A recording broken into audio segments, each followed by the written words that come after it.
So what are the big points, I guess, inflection points that you see for them as far as their offseason is concerned? Well, I think the first question is Doc Rivers. He's going into the last year of his contract at roughly $10 million. That's a lot of money. Yeah. Enough money that maybe you hesitate. Like, I don't think there's any real reasonable chance that he stays beyond this contract. Mm-hmm. I feel like the organization is moving in a different direction. He used to be the GM or whatever his title was. Mm-hmm. He's no longer that. The team no longer has Chris Paul and Blake. He was brought in to bring them to a championship, never got past the second round. Some of it was on Doc, some of it was on injuries. And certainly some of it's on the players. Mm-hmm. If he's not coming back, then why aren't you would want to start building your future now with whoever that future person is. It's like, if you're not going to get married to this person, you might as well go, dump them and go find someone you're going to marry. Find someone else on the, get someone new. Uh-huh. And at $10 million, maybe you stick it out and, wait another year. And then, so that's what they have to figure out. Now, this last summer, there weren't really any coaching vacancies, which was a real oddity in the NBA. Yeah. Right? It's common. So of course, it's catching up to the league, mm-hmm. and there's supposed to be a relatively high number of coaching availabilities. Yeah, you'll see right. Phoenix, Milwaukee. Gosh, I'd have to go through. Yeah, there are definitely teams out there that are looking for coaches. Those are only two. And we don't know who else is going to be fired. Right. That's the thing. Yeah. Right. There's rumor that Frank Vogel is not long for Orlando. Team hasn't done well. The existing management, I don't believe, hired him. I think they came in after. They did. Same, more or less, with Jeff Hornacek. Hornacek? I think it's Hornacek. Hornacek. And there's speculation that he's going to be gone. So now Doc he lives in Orlando in the offseason. He's coached there before. And I believe he would have serious interest in going back there. And then equally, New York, he played for the Knicks. Mm-hmm. That would be, to coach Porzingis and to go from LA to New York. That's, that's a great opportunity for Doc from our seats. Yeah. We don't know what Doc wants, mm-hmm. but it could be a situation where he leaves the Clippers just like he left Boston with time on his contract to go somewhere else. I'm not thinking the Clippers get a first rounder out of it. Like they gave up a first rounder to get Doc from Boston, right? Mm-hmm. So I don't think that happens, but maybe they get a second. You never know. But I think it's something that I feel like they need to move on from Doc Rivers because I don't think they're a championship contender in a Doc Rivers vein. By the way, Doc has been great this year. Yeah. Yeah. What's your take on how has he survived this year?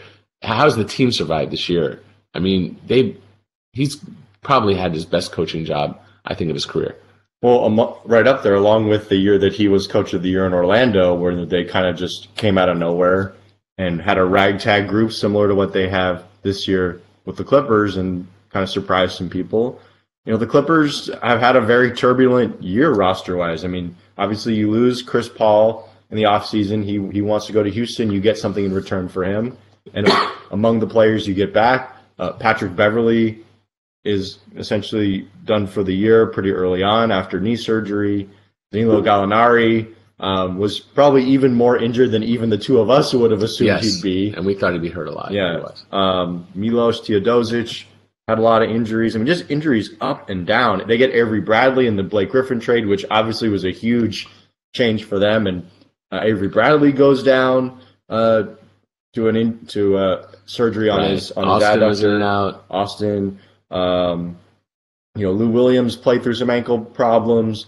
DeAndre Jordan's played through some ankle stuff. First injury that DeAndre's really ever had in his whole career. Because he missed some time with pneumonia last season. So it's really that he's been able to do this to get the team another winning record. Obviously not the playoffs, but to have a winning record, playing so many guys who they just kind of pulled out of the G League essentially. Right. Whether it's your CJ Williams, right? Tyrone Wallace, who's been really good for them actually. You see rookies like Jawan Evans. Right. They had Jamil Wilson for a while, helped them. Sindarius Thornwell. Yes, of the House of Thornwell. Yes. There's just been incredible turnover on the roster. So many different lineups. They've had 21 different guys suit up for them this season, which is a ton. Like when Willie Reed was there, he was productive. Mm-hmm. Montrezl Harrell, productive. Yeah, he's Boban, productive. So I gotta, out of all the years that I've seen Doc coach, this is actually my favorite year of his coaching. Right, like there's still areas of his coaching that I'm not in love with, but he kept that group together. They kept fighting. He found different ways to win. They rode Lou Williams when they could. They got another score in Tobias Harris. They rode Tobias. There were times where he put in Boban because it was just he changed the game. But really, huge dude. The best part was the best part that I appreciate is that Doc never played any kids throughout other than his own. Right, and so now he finally he had to develop players because they needed them, and he trusted them and put them in the fire. So we're talking about the end. We're predicting the end of his tenure. At the same time, I got to say that I thought this was his best year as coach of the Clippers. Hiring? Every business needs great people and a better way to find them. Something better than posting your job online and just praying for the right people to see it. ZipRecruiter knew there was a smarter way, so they built a platform that finds the right job candidates for you. ZipRecruiter learns what you're looking for, identifies people with the right experience, and invites them to apply to your job.